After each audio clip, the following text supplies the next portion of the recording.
how can in different traditions people coming from same scripture also arrive at different conclusions and get deviated? That has happened in our tradition also. So how can we check and correct ourselves?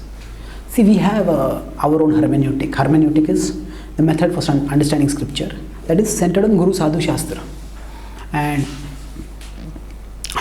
Sanatana Goswami in the Brihad Bhagavatamrita says that Anubhav, experience, is the highest praman.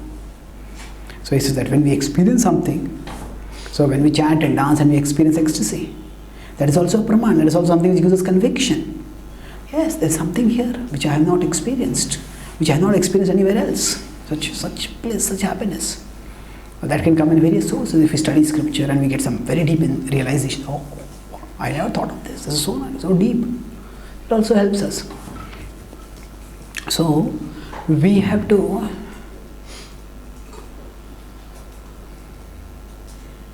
certainly have to use our initiative, because otherwise we will not connect with what we are doing and will not get the fuel to sustain what we are doing.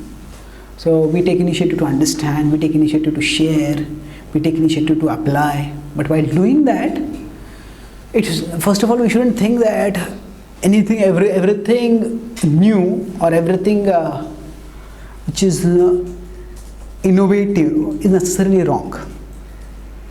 So one of the characteristics of tradition itself is innovation. One of the characteristics of tradition itself is innovation.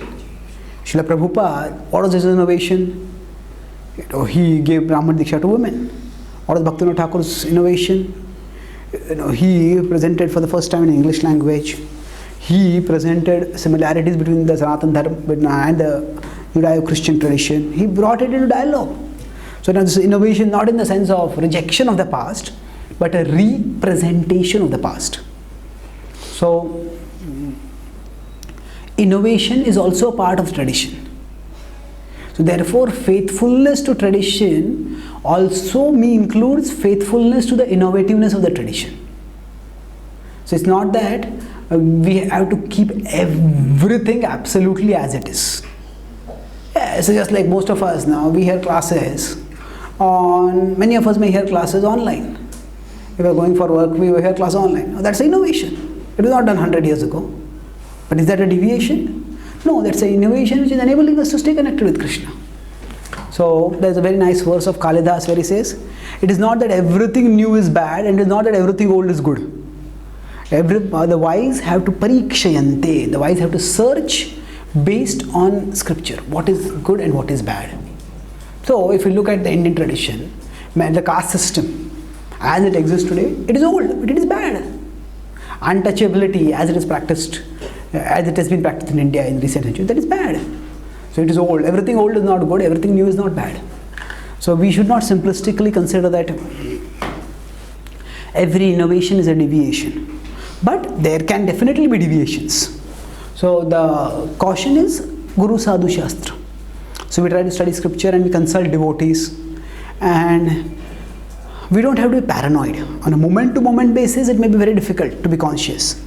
But if we have some broad parameters, if we are going to take some major new decisions, then we should consult some senior devotees. And if we start suspecting, okay, I'm doing something, this doesn't seem to be right, then we can think and deliberate, pray, and then consult some senior devotees. And we study the relevant section of scriptures. And then we learn based on that. So it's primarily it is see what we are doing in terms of Guru Sadhu Shastra. To the extent we do that, to that extent we will stay on track. Does that answer your question? So thank you very much for your kind attention.